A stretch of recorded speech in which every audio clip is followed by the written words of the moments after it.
All right, well, today I want to show you how to make some adjustments in your acrylic portrait. I'm working on this 20 by 24 commission portrait, and I'm going to be zeroing in and kind of diving in, doing some nuances on his face. And I just want to show you the process using the glazing technique, how we make some adjustments to the likeness and some finer details. So let's dive on in here. And actually, before we do that, I'm just going to ask a quick blessing. Father, I ask that you would bless this painting as I work on it, bless the students as they watch, help them to be able to learn these skills and incorporate it into their own portrait painting. But God, I do confess I need your help. Help me to be able to just choose the right colors and apply everything well and smoothly and make these adjustments in Jesus' name. Amen. Okay, so I have a lighter version of the reference image. You know, I was using a darker one. It's kind of hard to see the way the camera is picking this up, but this is the one I had been working from, and you can see how dark that is, and it's really difficult to make out some of the details inside. And so I made a lighter version of it, so I'm going to be drawing upon what I can see in this lighter rendition of the reference image, and then use that for the painting here. So what I had noticed was just, let me just adjust this a little bit. It's going to bother me if it's not centered in there. There we go. Okay, so his eyes and his mouth need to be just ever so slightly adjusted. And here I have my palette really close up. You can see, I'm just going to zoom out so you can see it. Matte medium. I've got raw umber dark, one of my favorite colors to use. I'm going to dip into some ultramarine blue here, and then I'm going to mix them together along with a bit of alizarin crimson to get a really nice, rich, almost black color. But I like kind of mixing my own so I can really adjust the color temperature and get it the way I want it. And then what I'm going to do then is add that in right here and just give his mouth a little bit of width on this side. A little bit of width. We'll just look at that reference photo quite a bit, see where it needs to go. I'm going to add a little bit of darkness also to the nasolabial fold above.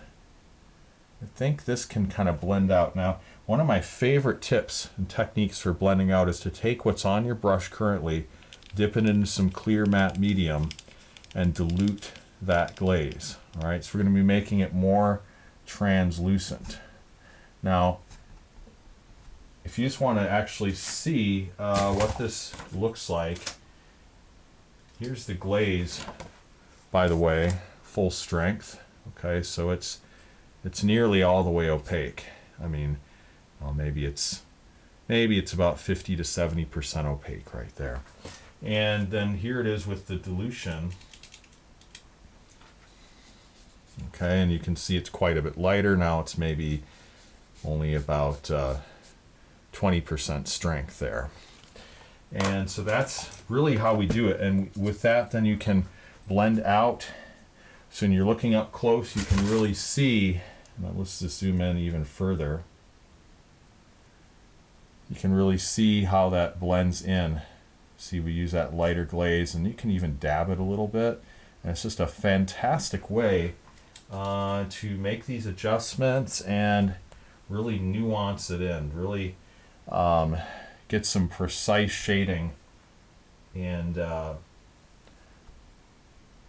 you don't have to use any retarder mediums or anything like that. You can just blend it right in.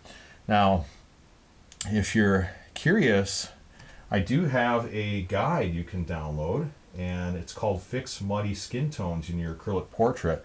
And that actually is a really handy reference that shows you some of what I'm teaching here, but it's a printout to kind of cement your knowledge, and basically you can put it right next to your easel as a reference guide.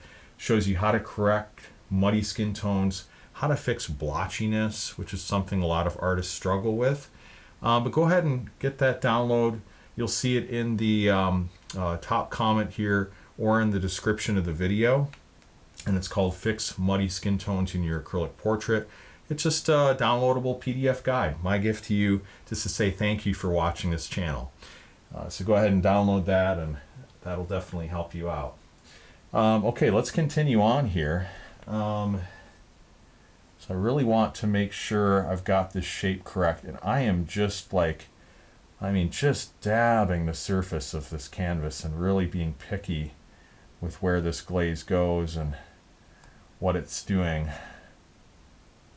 And yeah, I think that's pretty good. Now I don't want that to go too far over. See, I just wiped it with my thumb so that this little bit of the mouth going into the nasolabial fold and accessory jugal fold doesn't go too far. It has a little trailer that goes below. And I am again taking the tip of this brush. This is a Princeton Velvet Touch size 4. Nothing real fancy. I mean, this isn't a super expensive brush, but it's working well for me. And again, I'm just kind of blending down.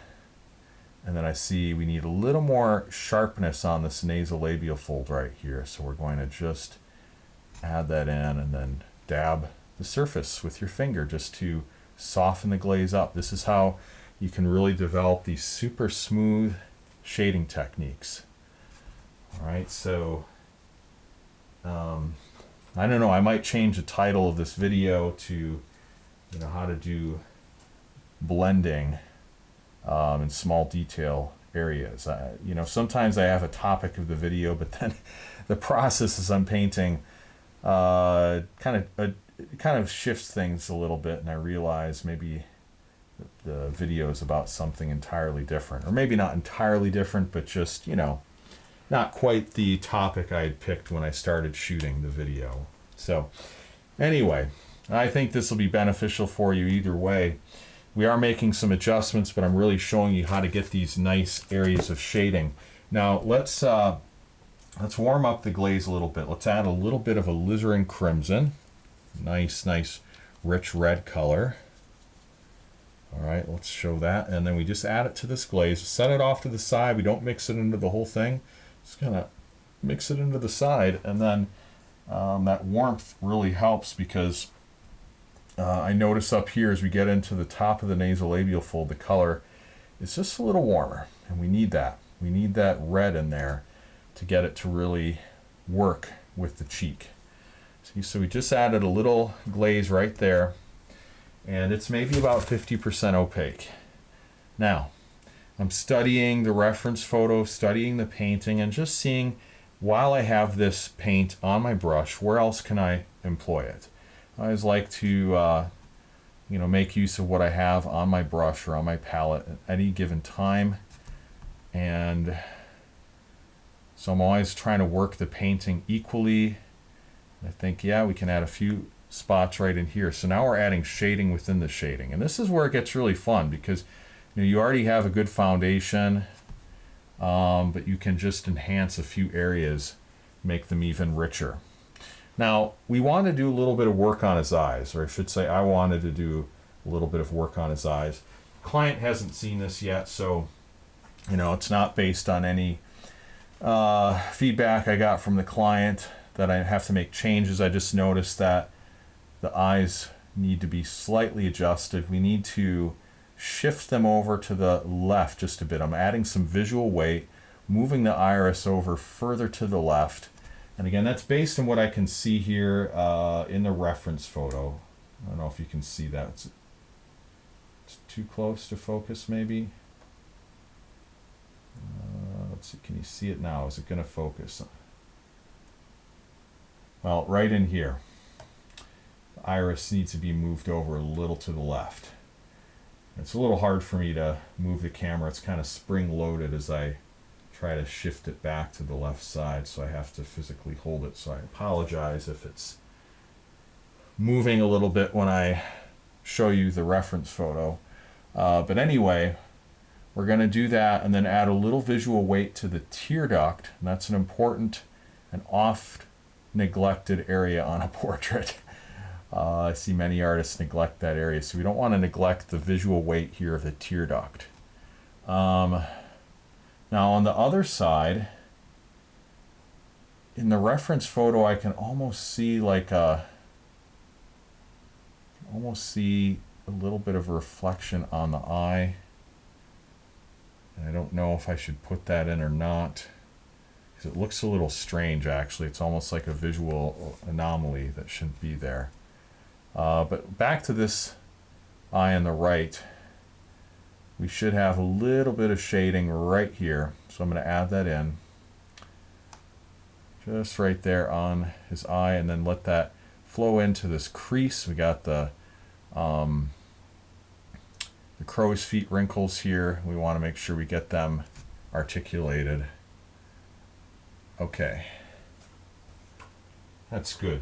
Now on his mouth, let's go down there for a moment because I just want to get a little bit more of an angle right here in his smile. I'm being picky, but we want to just make this, instead of being simplified and having a perfect curve, we want to add just a bit of sharpness here. So we have one angle here, one angle there.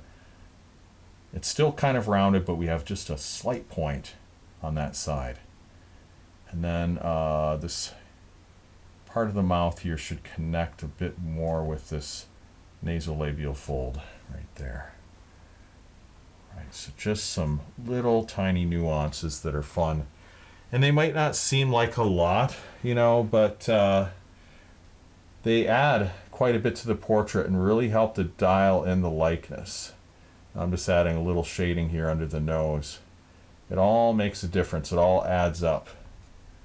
So these areas are important. I'm going to leave off here and we'll call this video done for now, but you can just see, you know, the process of what we've done. And then here it is on the second camera, zoomed out a little bit so you can see the effect of what you know, adding these nuances can do. So anyway, if you like this video, give it a thumbs up. That helps us to be seen by more people on YouTube. And subscribe to this channel, of course. You can get notified when I put out a new video once or twice a week. And then check out my school, Realistic Acrylic Portrait School. That's realisticacrylic.com. I have several tips, tutorials, videos, downloadable guides, free classes you can check out. And I'd love to share those with you to help you with your portrait painting. It's my goal to help you paint a portrait you can be proud of. So thank you so much for watching. God bless, and we'll talk to you soon. Take care.